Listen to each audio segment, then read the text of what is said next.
Hello, everyone, wherever, whenever, and however you listen, thanks for tuning in. My name is Kevin Kitchin, running for Maine Senate District 16, which is Waterville, Winslow, Oakland, Fairfield, and Albion. And this is Transparency, unscripted and unbiased, coming to you from a shared studio in downtown Waterville, Maine. Tonight, we are going to discuss just meeting the candidate. I got Eli with me and Karen with me, and we are going to just shoot the breeze and just talk about what's going on. Who knows? They have a bunch of random questions, and they're just gonna fire for effect. It'll be so fun. I love the theme song, by the way. Kevin. Yeah. Down the street. Oh, so good. So the reason why we're doing a podcast is throughout my campaign, I have different issues that I want to bring up and talk to the people in the district about. That's on my platform, which is at www.kevinkitchen.com. That's KATCHIN.com, where you can read my platform. And those are going to be some of the things that we're going to be talking about through the next months coming ahead. But tonight, as Karen mentioned earlier before we came on, this is the maiden voyage of transparency. How did we come up with the name Transparency? Well, like I said, it's unscripted, unbiased, no plan. Whatever we discuss, we want everybody just to see what it is. It is what it is, as they say. I like that bumper sticker. It is what it is. I like that. So tonight we have Eli. Eli, thanks for coming in for the maiden voyage. And Karen, who is my campaign treasurer and campaign manager, has been amazing at helping me out, filling my calendar, and just really helping out, I guess, was what you... It's a full-time job. Oh, thanks. Yeah. So anyways, so we're here downtown Waterville in the shared studio. This company, I will say, is amazing. They helped me with my webpage. They set me up with a podcast. Great people. If you get an opportunity to do some business, reach out to them. Shared studio in Pegasus, downtown Waterville. So I hear you guys have some questions for me. What are you thinking? What's on the menu Of tonight? course. Oh, my goodness. Do you want me to go first? I want you to go first, Okay. yeah. Why did you want to run? I think that's the most pressing question for me always is why? Why would you want to get involved in this kind of arena where it's, kind of cutthroat at times? It's frustrating. People are not a fan of politics right now. So why? Why do this?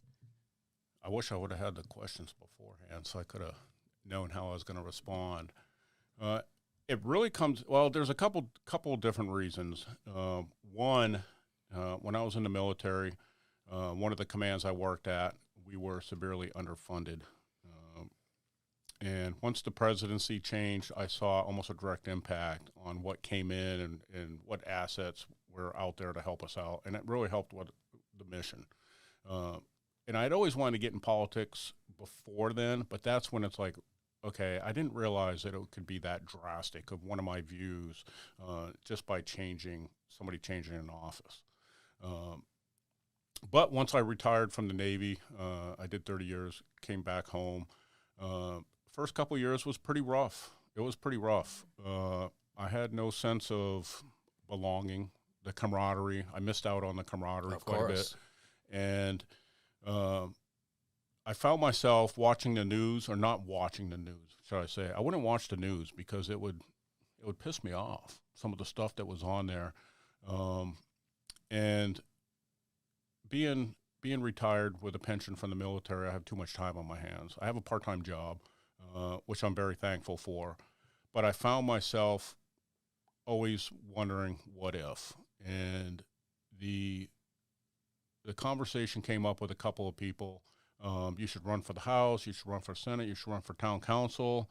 But the opportunity came up. Senator Scott Searway is termed out, and I'm like, I can do this. I watched some of the stuff. I can be a good senator. And I like continue to serve. I like working with people. I'm a people person. That's one of the reasons probably why I retired, is because I didn't want that desk job. I wanted to continue working with people. So everything kind of fell into place. And I get what you're saying, where politics is kind of a dog eat dog type of thing. You can't even have a conversation anymore discussing politics. People get all bent out of shape. That's not who I am. I think a lot of people, and I mentioned it before on a podcast I was on with Ask Kennebec, is people can't agree to disagree anymore. I get tired of watching us against them, Democrats against Republicans. I'm not a politician, but I was like, you know what? It just takes a decent person. I can work with anybody. So I know it's a long answer, but it's kind of a cumulative of a bunch of different things of why I wanted to get involved. Now's the time. I want to make a difference. But Kevin, you grew up in Maine to begin with before you left for the Navy. I did. So do you want to kind of tell us what it was like for you growing up in Maine and what made you come back to Maine? Growing up in Maine was difficult. Came from a broken family. And that's one thing about being in the military. We're very humble. We try not to talk about ourselves. So I try not to talk about myself that much. And I don't want this to be a pity party, but I think it's important for people to understand that what I'm about to say, have experienced, some hardships, and that we grew up on welfare. Came up from a broken family. My parents got divorced when I was 3 or 4 years old. Hell, I don't remember exactly when it was. Moved out to Winslow. We had no running water. Used the outhouse, the country living type of stuff. And we were on welfare. My mom moved us around quite a bit because she was always trying to do what she could to save some money. And what happened there was, we moving school to school to school, you fall behind. So it became very rough. I was in survival mode as a kid. And, of course, back then, it's not like today. I could get on my bike and I could leave for all day and do whatever. So it was rough growing up, whether it be I had a paper route in Oakland, for example. I'd walk down all the way from High Street down to the corner store, pick up my papers at 5:30, 6:30 in the morning in the middle of winter, deliver them all the way up to Missalonsky High School, walk all the way back up and get ready for school. Wow. So it's like hard work. And it was something so I could earn some money. So I had something for me, because we grew up without money. So if I could take $5 and I could go to Happy Wheels for the 6-hour special. Of course, Happy Wheels. Yeah, remember that place? Yeah, that was awesome. The library's there now. Yeah. So, and when I was in high school, I just realized that I needed to do something to better myself because I was struggling. I was living with my grandma and my uncle at the time, and I wanted to do something for myself. So I walked into the recruiter's office, I joined the Navy, and did 30 years in the Navy. So you've had quite a career in the Navy. I mean, you went in and enlisted, and then you commissioned into an officer. Mm-hmm. And so you kind of, you saw all walks of life. You went from having no money to maybe a more stable lifestyle. So Right. Do you think that makes you the better person to understand all walks that may be voting in the primary or in the election coming up? That's a good question because I haven't looked at it that way. I think what makes a person is their life experiences. And I've always taken pride in being able to put myself in somebody else's shoes. And I think I'm well prepared to become a senator and be able to put myself in somebody else's shoes, anybody in our district for the most part. It's, yes. I think it's extremely beneficial. Growing up, living in public housing here on Hillside Avenue, well, as a kid, we used to call it the projects, to now having a beautiful home in Fairfield or whatever. Yes, there's a lot of things that happened in between there. So yeah, It'll definitely probably help you. I mean, the district that you're running for is pretty diverse, wouldn't you say? I mean, you've got from Albion to Waterville, Winslow, Oakland. Yes. You have all kinds of differences. It is, and it is extremely diverse, and I would argue that it's probably the most diverse district in the state. Like you said, we have Albion, great people in Albion, and we have Colby College, Oakland, gateway to the Belgrade Lakes region. There's a different walk of life all the way throughout the district. So yeah, the diversity, and I think with the diversity, what prepares me for that is in the military, you have to. I shouldn't say you have to. You just learn it's second nature to work with anybody. It doesn't matter who they are, what color, what their sexual preference is, male, female, where they're from, Philippines, Texas, whatever. You're working right next to somebody. That's diversity.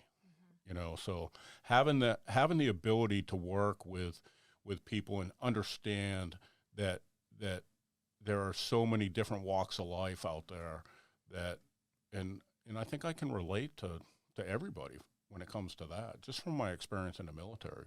I mean, I think the overall goals are the same, right? You're running for a reason. You want to make things better for people out there. Right. You keep fading in and out. You might have to listen a little, move that microphone a little closer. So, yeah. Oh, well, those are like real questions. And I look at my questions and it's like, tell me about your first childhood toy. It's basically a ploy so we can talk about Ghostbusters, all right? Let's do it. People want to get to know me. Hey, fire, as we say, right. fire I've got perfect. some tough questions for you, Kevin. I know you have a ghost story. Ooh, fancy buttons on the keyboard here. Interesting. There is no Kevin, there is only Zool.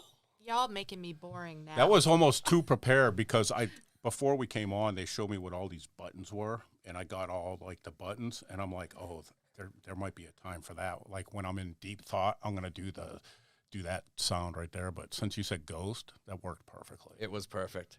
So your ghost story. Yeah. You've just slipped into the Twilight Zone. Yeah. We really have. Yeah, Oh, so definitely. you've been actually attacked by a ghost. It was very weird to me, and here we are talking politics and ghosts, but that's how we roll. But Both things are real.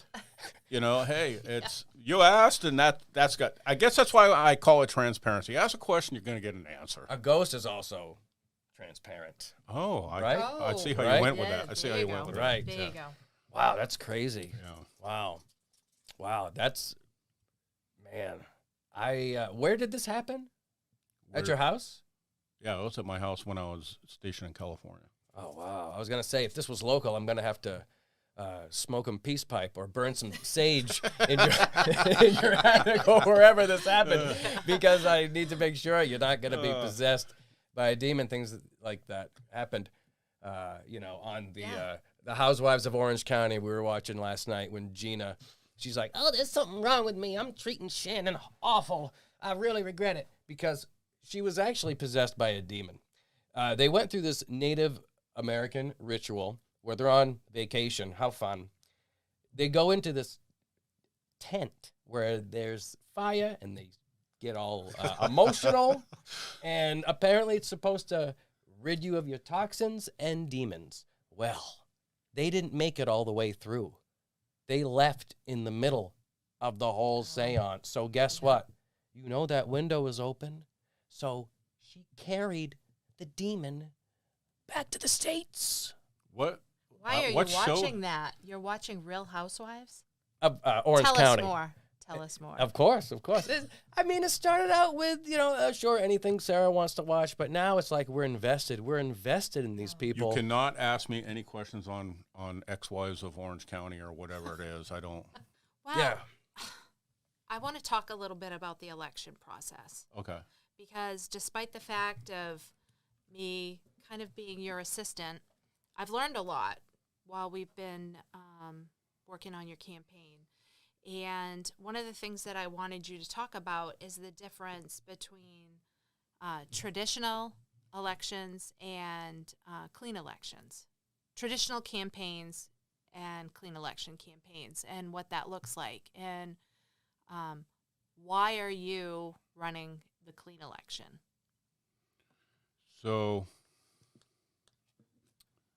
I'll start with the there's a lot of people out there that really don't know or understand the election process and how it starts. I had no idea.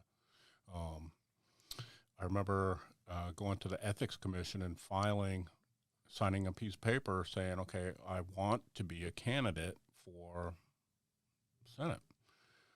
And then make the decision, do you want to run a traditional campaign or a clean elections campaign? I actually forgot the paper at the house, but traditional is privately funded. And I forget the numbers. I'm sure somebody will be able to quote them. So I don't even want to spitball the numbers. Where a person can limit or donate a certain amount of money. Let's say hypothetically, I think it's $750, Yeah. maybe $850 or something. $1,500 a couple or something like that. Yeah. When for a business, you can donate X amount of money. For sake of discussion, and I don't know the traditional numbers. I just don't know them. I haven't analyzed or dissected that process, but it's privately funded. And then you have the clean elections. Clean elections is publicly funded. I went with the clean elections because I just recently moved back to the area after being gone for 30 years. And I have a hard time asking for things, asking people for money. And I don't have name recognition. I have friends and family. I don't know. At the time, I didn't know many business owners or whatever. So it would be extremely difficult for me to fund a campaign because I didn't know at the time.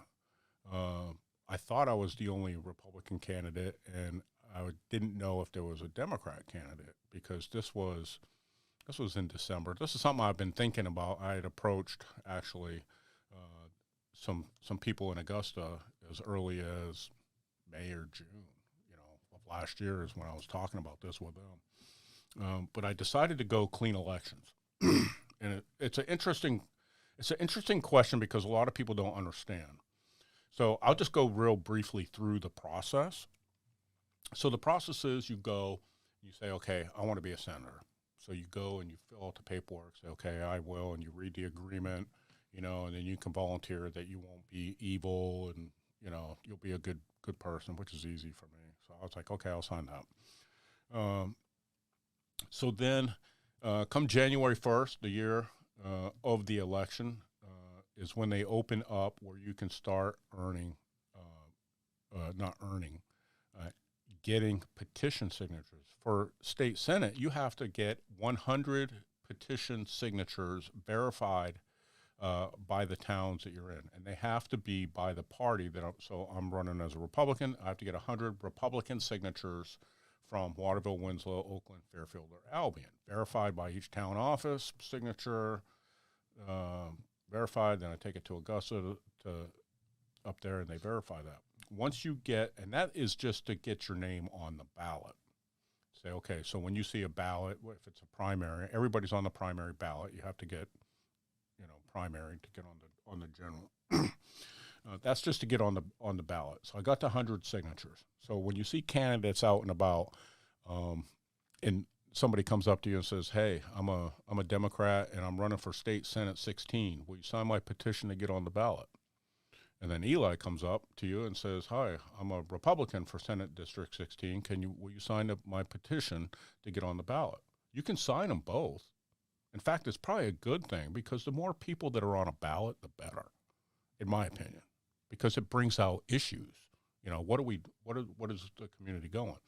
So anybody can sign. Actually, let me take that back. Yep. Let me take that back. A Democrat can't sign. The petition. Oh no, cannot Sign the petition for a Republican candidate. I take that back. Okay. What I was getting ahead of myself. I'll remember to cut that. Right Petition there. Right. goes by the party. Yes. Petition goes by the party. So once you get on the ballot in a clean election, actually before January 1st, you can start collecting what they call quality contributions, QC's acronym for short. And what a quality contribution is a minimal of $5 donation of any party any party, any member of your district can donate $5. They just print their name, their address, they sign it, and then they sign a piece of paper saying they gave you $5. What I do with those, I have to collect 175 of those. I then turn that money and the receipts and everything into the state. The state, because it's publicly funded, then will deposit $10,900 into our campaign account. So it's not about the $5 necessary. It's about, do you have community support? So if somebody comes up to you and says, hey, will you donate $5? And they can do this online. If you go to my website, www.kevinkitchen.com, to donate $5 now, it takes you right to the state's website, and you can donate $5. It's about support. It's not about the money. So that's the QC process. Actually, I have until April 20th to wrap up to get mine. If I don't, then the only funding I have is what I initially started with. And I cannot donate myself either. I can't donate my own money. And I did that because, like I said, I don't know business owners and stuff. So kind of a long answer, but That's good. It's a good answer, and it's a tough process, especially in this day and age. You and I discussed this before. Going door to door is not the same as it was back in the day. I mean, you see, I'll be the first to say that if I'm home alone and I see a man come to the door, I'm probably not going to open it. yeah. It's just the way it is. You have to be cautious. So it makes it tough for people who aren't known like you to get out there and, ask for $5 and get a signature to get on the ballot. It was deflating, Yeah. especially in early February when it was so cold outside. Everybody, I have some mentors, political mentors that are currently in office or have been in office or whatever, and everybody was saying, well, you got to knock on doors. You got to knock on doors. Well, I'll tell you what, I knocked on doors. I'll just give you one example. One day in early February, I spent all day knocking on doors. I talked to one person. Talking about feeling deflated and can I really do this? I'm the new guy. I don't know. You got to knock on doors, like you're saying, Karen. I had one guy talk to me through the Ring doorbell. It was kind of comical. We're having a conversation. This was in Waterville on, I forget the name, Violet Street in Waterville. Violet Ave. Violet Ave. Talking to me through the Ring doorbell. It kind of reminded me of a Big Bang Theory episode. Exactly. But yeah, they wouldn't. Yeah. They wouldn't. I talked to a couple people that day, because it got to the point where I just wanted to talk to somebody. I didn't. At that point, I was seeking just Republican petition signatures. I wasn't even asking at that time for $5. I'd be lucky enough for them to answer the door. Right. So it's tough. Yeah. But I'll tell you, the great thing about you is that I notice once you get that door open, people just gravitate towards you. They love you. And then they introduce you to their brother and then their neighbor. And let me call my friends. And, I've heard that happen a few times. And then the next thing you know, you're at a business meeting or a business introduction or, and you have people coming up to you going, wow, you're awesome. I can't wait till you win. I can't wait to see you there. What can I do for you? But it's just getting that door open. It is. And I appreciate Karen does a lot of those kicking the doors open for me, lining that stuff up. And I appreciate that. I agree. I really do. The part, and that's hard for me too, because, and I want to say it and I don't want to sound conceited, but when you're up higher in the military ranks, you're very focused. You always have something to do. And it was very rare that I had to approach people because people were approaching me. If I was approaching somebody, I was usually going to shoot the breeze with some of the sailors that are out working on F-18s or something, where I just wanted to get out, let them know I'm a real person. I was in their shoes and just talk. But still, the breaking the ice part, it's not one of those things that I'm used to. I'm still learning how to do that. It's very awkward for me at first. But you're pretty humble, too. The one thing that I've noticed about you a lot is that you're humble, and you tend to want to see other people shine. You want them to be kind of the spotlight, and you're very encouraging. And I know a few times I've said to you, Kevin, this is about you. It's not about me or the people around you. Get out there and go talk to people. But you kind of, you want everybody else to be in the spotlight. I think that's the way it should be, though. That's just my belief. That's just how I am. You're so modest, Kevin. You're very modest, and you are certainly very humble, and everyone loves you, including me. Oh, thank you. If you were out knocking doors that day, you were deflated, I wish you would have called me. I'm using the W word, wish, by the way, because I would have, given you a hug or something. I mean, some hot cocoa. Of course, that sucks. Yeah. That sucks. You needed a hug, I'm sorry you felt like that. That sucks. But you know what? The universe is going to take care of you, my man. Yes, nice. Absolutely. And he's wicked smart, too. He's wicked smart, Bob. Yeah. Wicked smart, Bob. Yeah. I had like another question. I love it. Do it. All right. Impersonations. Mm-hmm. You must have some voices of some characters that you do. Like you probably can do Grover from Sesame Street or Kermit the Frog or someone. I have zero. I have nothing on that. No, nothing? I swear.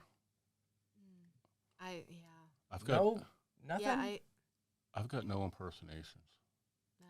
I'm a horrible singer too. I think mostly good singers are better at impersonating because they are able to switch up their voice. You were singing earlier though. Yeah, before we went on here. Well, what song was that? What was that? What were you singing before we started? I'll sing to Jefferson. myself. That was the Jefferson.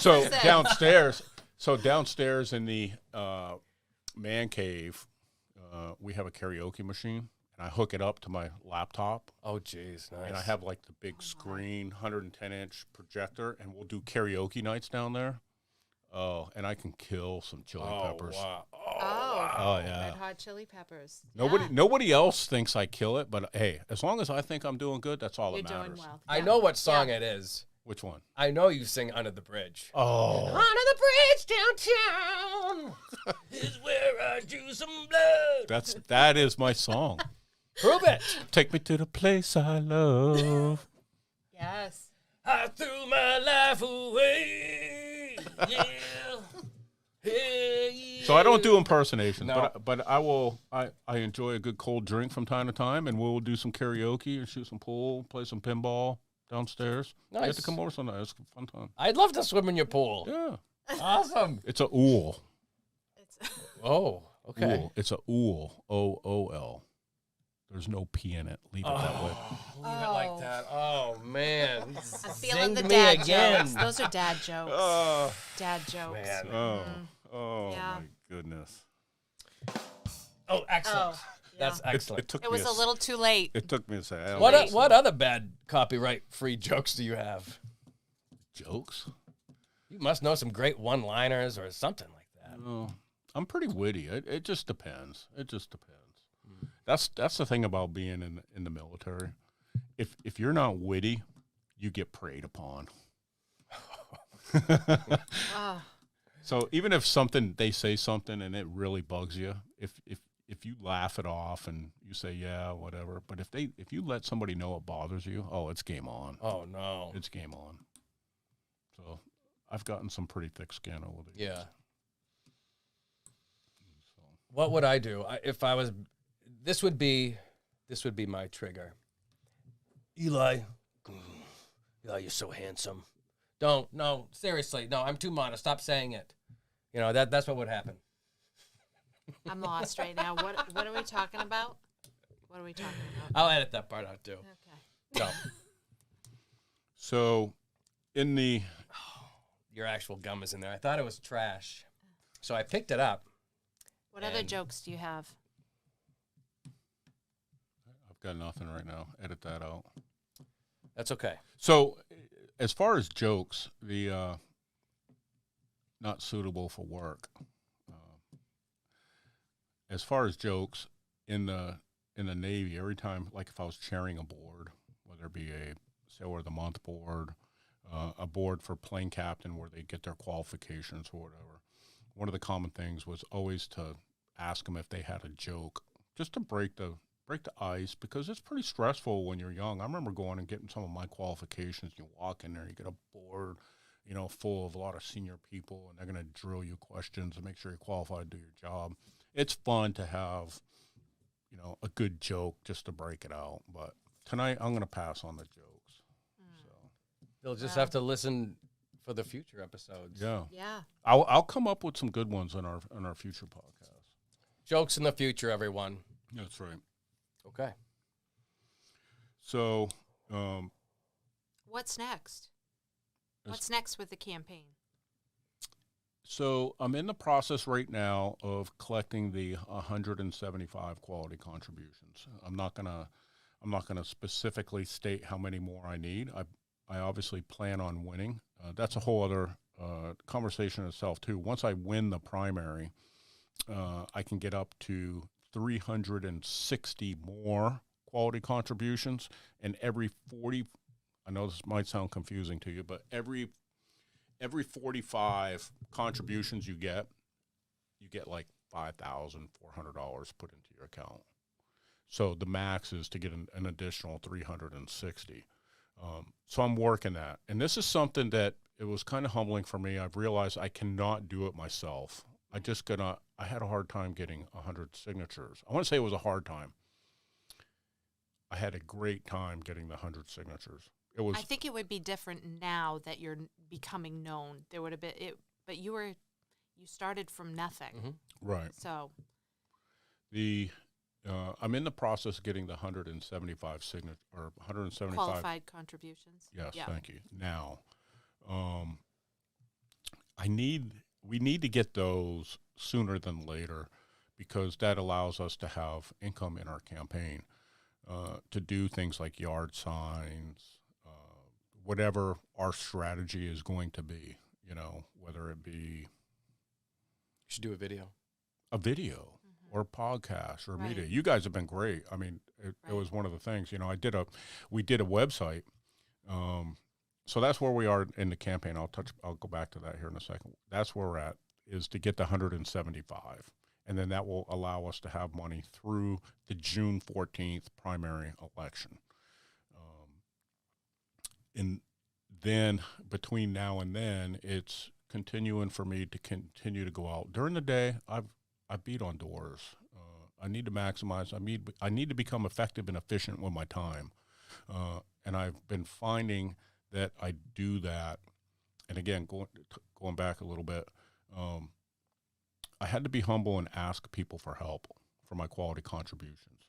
So one of the best practices that we learned at one of the training events that the GOP put off was one of the current senators did what she called a packet, and there's like a thing of 10 spots where somebody can donate on there with a letter on how to fill it out and what the importance, and ask some of her friends or volunteers to help them out, because like Eli, you might know 5 people right off the top of your head. Hey, this guy Kevin Kitchen he would make a great senator. Trust me on this. And you probably know 5 people who say, okay, I'll trust you. I'll give you $5.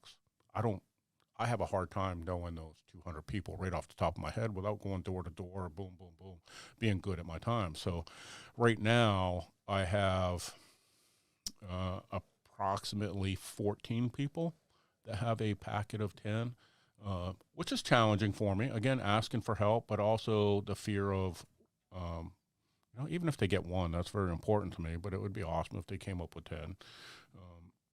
So we're working through that. And then into the next step of the campaign, what we're going to do from there. So, Kevin, everybody can respect what you're doing. You're definitely blazing your own trail, starting from square one and then building up to this incline. It's really great. Something special to see. You should, certainly pat yourself on the back for that. I appreciate that. And it's interesting. I don't want to point fingers, and I don't want to be hateful. But because we are in a primary, you get very limited support. There are people that how can I say it? There are people that will come out and endorse people, and I admire that. We're all our own people. We're our own person. And there are other people that have been working really good to help me out, point me in the right direction, give me points of contact behind the scenes, because it is a primary, So, and the people in Augusta, the GOP office, they're like, if you need anything, let us know. We'll whatever you need, we'll help you out or point you in the right direction. And they really mean it. But the problem is, I don't know what I don't know. How can I ask for something if I don't know what it is? Now, if the next time I go up for election, I'll know what to ask for. I'll know what type of election I want to run. Do I want to run traditional, whatever the case may be. So I appreciate it. It's challenging. Sometimes I feel like I'm on an island and I don't get support, but I know that I'm getting support. I'm just super analytical, and I like to overanalyze everything. So We didn't notice. Oh, my goodness. Gosh, this microphone is like right in the middle of my thing here. It's all good. Well, you look great. I did have one. I got probably two more questions, and one is for real, and then the other one is necessary. What's the dumbest way you've ever been injured? The dumbest way I've ever. Yeah, I couldn't catch a baseball. So Oh no. we're playing catch, right? And I might have to do this for the viewers at home. We're playing catch, me and my friend in California. We're playing catch. I was a kid, and that kind of goes back to the childhood thing. When we were living here in the public housing, my stepdad at the time had gotten back together with my mom, moved out to California to find a job. He was a mechanic, running his own business. There was no work here. So he drove out to California. He was out there for a couple months, got a good job, got situated house, sent for us. So we left Hillside Avenue. I'll have to tell you the story one time. My brother, it was funny. It was epic. But we move out. It's like the Beverly Hillbillies hit Orange. It was Orange County, and we moved to Orange County, California. Yeah. Wow. So, but anyways, we're playing at the park in California. This was when I was in my seventh grade year, by the way. We're playing catch, and my friend winds the baseball at me, and I missed the ball. And it hit me right, like Marsha. So like my nose, if I go like this, watch my fingers. So it's like my nose is still broken. It like goes way out. It's all crooked. You look flawless. There's nothing wrong with your proboscis. There's nothing wrong with it. The moral of the story is learn to catch a baseball. Damn. I'm going to be adding that baseball home run sound effect in the back. So No, the Marsha. It's funny because, my son, we'd play catch. I was always mindful of it. And then one day we went to a minor league baseball game. We're sitting up in the cheap seats. I'm having a beer, popcorn, whatever. My friends are with us. Boom, foul ball. There's my son. I think he was probably 9 years old, maybe 10. Reaches up, grabs the foul ball with his hand like it's nothing. I'm like, whoa, that's my boy. Whoa. High five. See? Your That's dad awesome. uses his face. I use my face. The next inning, he got another one. He got two that game, barehanded. He should have gotten a phone call from the Guinness Yeah. World Book of Records. I know, right? That's unheard of. Doesn't That's happen. unheard of. So that's my Wow. that's my injury one that jumps out at me is baseball to the face. My mother smashed my ring finger in a van door. Oh. Yeah. I have another one that just came to my mind. Oh gosh. This happened Talking injuries. this happened right here in Waterville. Is this recent? No. We were living on an apartment on Maple Street, and there's the railroad tracks that go between, whether you lived on the south side of the tracks or the north side of the tracks. The tracks that go over where the old sure. 470 was. So, the parking lot where the manor is. we'd hang out there. So we had a group of kids. So we were coming down, the kids on this side of the track. Anyways, we got into a rock fight. And the kids on the other side, boom, they're chucking rocks. Hit me right in the head. I got a scar on my head. I didn't know what happened. He chucked a piece of glass at me, and I was like, blood all over my face, and we were fighting and doing all that stuff. Yeah. That's how it was as a kid. Go and get stitches, go back, and the next day you're playing tetherball or something with a kid, you know. I've got a couple. That's horrific. That is horrific. I got a couple scars from living right here in Waterville. Got a scar in my mouth. I got hit with a gun, with a toy gun. Somebody was trying to wipe. It was when we were living on Hillside Avenue in the housing here. Somebody, he just whap. I got a scar right down ripped my mouth wide open. I could go on. That's just tough. That's tough. I go on. Man, you've been through it. You've been through the ringer. Glass in your face. Yeah. Awful. What else do we want to know about you? Oh, this is probably my last question. And it's actually very wholesome and fuzzy. So what are you most grateful for?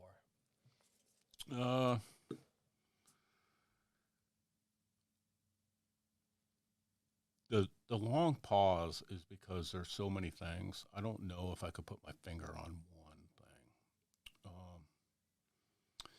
I would have to say my children. I'd have to say my children because, and I say that with nothing against anybody else in my life or whatever, or the experiences I had, the promotions I had, whatever the case. I would say it's my kids because I had a rough time when I was a kid growing up before I joined the Navy, and I always had the American dream in the back of my head. So when the times got really rough, I would put in the back of my mind, what is, someday I want to have kids. I want to have a son. I want to have a family. And that kept me going. That drove me through the military. Everything I did in the military was to make sure my kids were taken care of. If I was deployed, I deployed 9 times overseas. I missed a lot of events for my kids, whether it be football practice, cheerleading, whatever the case may be. I missed them. But when I was home, I made it a point that I will go sit at the practice, unless the kids absolutely, some teenagers, Dad, you don't need to be here. I did my best, to go. So I would say my children, because everything I've done before they were even born was for them, and everything since them I do for them. And I'm very proud of all 3 of them. They're great. So I would say my children. It's awesome. That's great. What a That's good awesome. dad. What a rad dad. Hashtag rad dad. That's awesome. I love that. I do too. It's something that, and we talk about, or no, when I say we or whatever, we talk about Maine families, and that's probably another reason why I wanted to run, because I came back to Maine. I'm a Mainer. I love Maine. There was many times when I was deployed overseas, whether I was in the dirt or I was on an aircraft carrier or wherever I was at, that I would literally sit and think.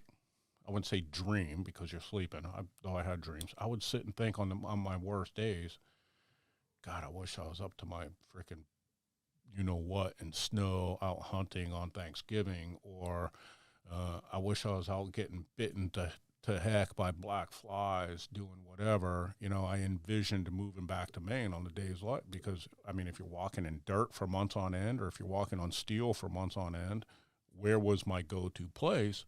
Was back here in Maine. But when I came back, again, talking about the family, I continued to see the same struggles of families of what I went through. And that kind of bothers me because it's rough. As a kid, we don't know any different. I grew up on welfare. A lot of people will say, oh, people on welfare are moochers. I would argue with them. My mom did her damn best on welfare.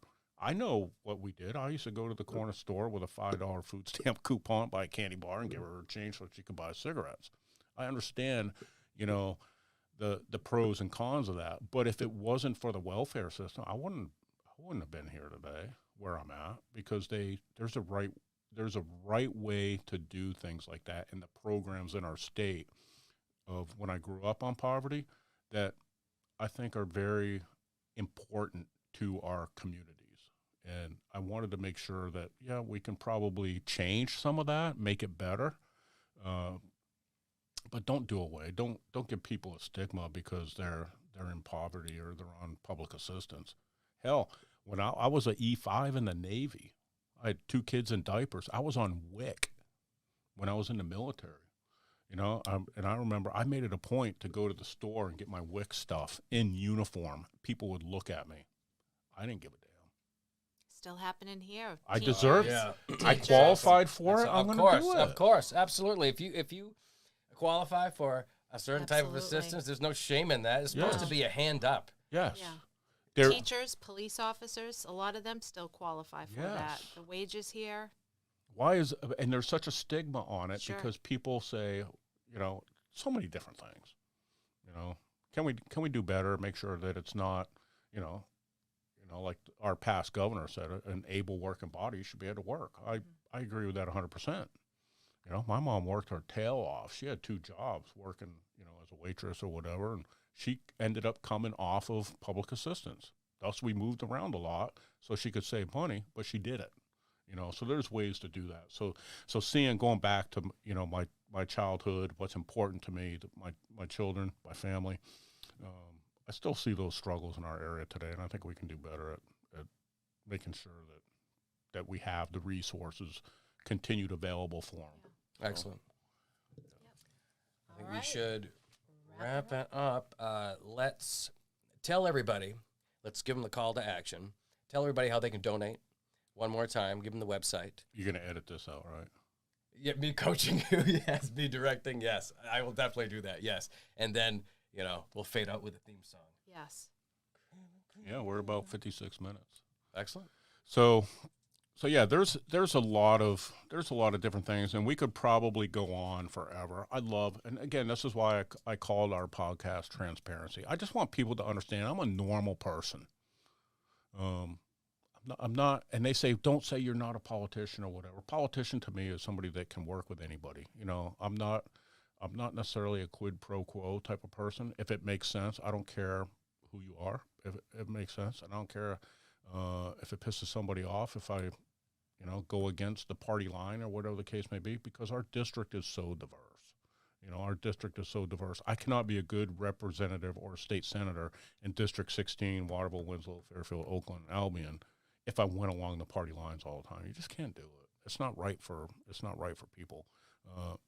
So I'm a free thinker and I'm analytical, and I'll speak my mind and stand up for what I believe in. So coming up in the future on transparency, we're going to be talking of a bunch of different topics that are important to me, and it kind of makes me feel happy, if it sounds right. It kind of makes me feel happy that as I went out and I was getting my petition signatures, I remember sitting down with one business owner for 3 hours to get one signature. And I was aligned with almost everybody on what my values or the things I wanted to talk about. And going forward, we're going to be talking about some of that stuff on transparency. Yeah, it's going to be unscripted. I'll have some questions. We'll have guests on. But we're going to talk about some of the things on all of the items on my platform, and other things as they come up. You know, we're going to talk about protecting our constitutional rights, our Second Amendment, which is very important to me. We're going to talk about budget spending, how we can do better there, doing better for our children. Trade schools, transparency in the classroom, programs for our kids out there. Again, we touched on a little bit earlier. I was a horrible student, and I was thankful for some of those people, teachers that helped me out. So we'll talk about that. Why I feel so strongly that our new teachers are severely underpaid. We'll be talking about that. The teacher shortages in Maine that I think a lot of people seem to overlook. Supporting police. Again, we're just going down the list of some of the things that's going to come. Supporting the police, substance abuse issues with interdiction. We're going to talk about some of that interdiction, drugs coming across our border, prevention, intervention, treatment. We're going to talk a little bit about that. We're gonna be talking to some moms who have lost their children due to substance abuse or some of the God, it breaks my heart. It almost makes me tear up reliving the conversations I've had with them. But we're going to do some stuff like that. Those obviously, it's heavy but necessary. yeah, you know? it's because I think it's a lot of what people feel but maybe don't want to talk about. It's rough, and it kind of hit home with me.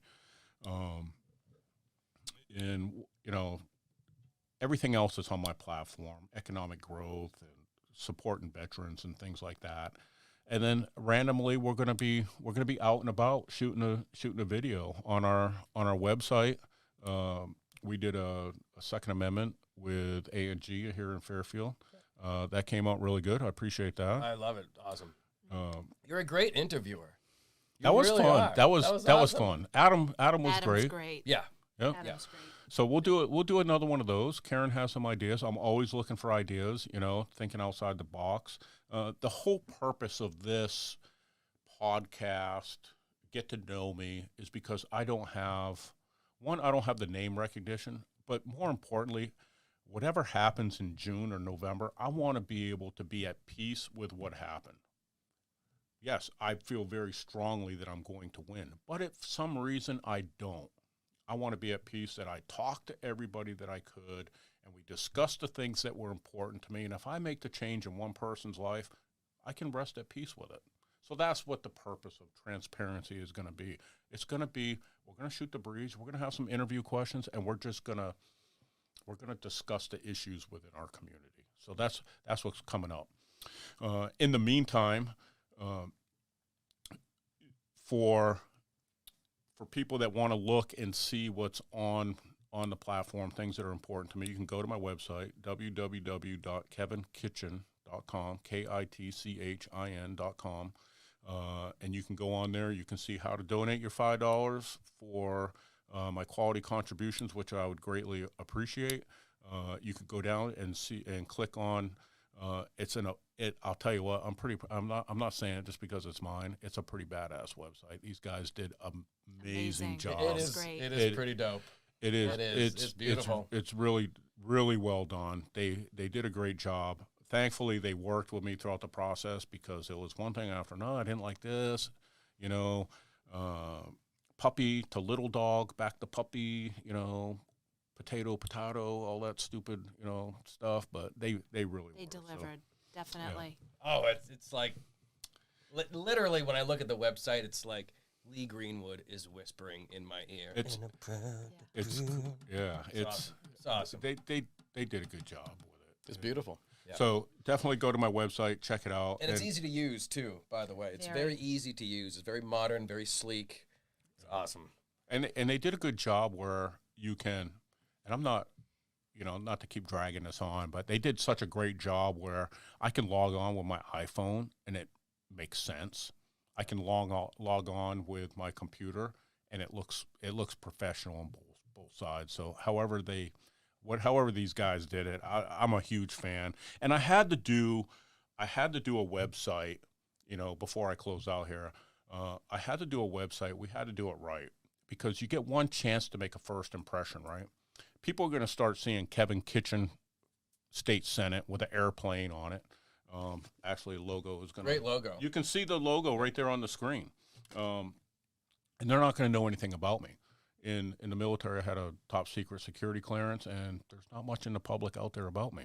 How could we do that? We had to put a website out there, so people could go in and read about me and what I believe in. So definitely go to the website, check it out. You can see it right there, Kevin Kitchen, and we will post on our Facebook at Kitchen Senate, KITCHIN Senate. of when we're going to do our next podcast. Probably what we'll do is drop it. We'll just drop it because we're going to get familiar. This is all new to me. We're going to get familiar with it, with this whole process and all these buttons. We're going to get used to all these buttons. Yes. Yeah, that's probably not a Every good time you walk in a room, Yeah, that's what's going to exactly. happen. But we'll let you know. If you would, go ahead and follow us on Facebook at Kitchen Senate. You'll see you there. And if you don't do Facebook, the really cool thing about our website is, too, you go to the media, social media tab on our Facebook, and everything that we post on Facebook gets dumped right onto our website. It's magic. So anyways, that's it for tonight. I want to thank Eli for being here for the maiden voyage. I appreciate all your freaky questions. I'll get back to You're some the of those best. on you. You're the best. You're the second nicest Republican I know. No one's nicer than my grandmother. And then Karen, thank you for coming on. I appreciate it. I appreciate all the work you do for us, and keeping me going in the right direction. Kicking the doors in is what she does. Once the doors open, the ice is cracked a little bit, I'll take it from there. But we're a good team, and yeah, it's going to be fun. We'll see everybody on our next episode. Host your own podcast, produce viral videos for social media, and create stunning photography at A Shared Studio in Waterville. A Shared Studio is a modern workplace for today's content creatives. Rent any of our premium studios by the hour. We also stream live video, have multiple backdrops, and provide full editing. Visit asharedstudio.com and follow us on Facebook and Instagram. The future is here at A Shared Studio in Waterville.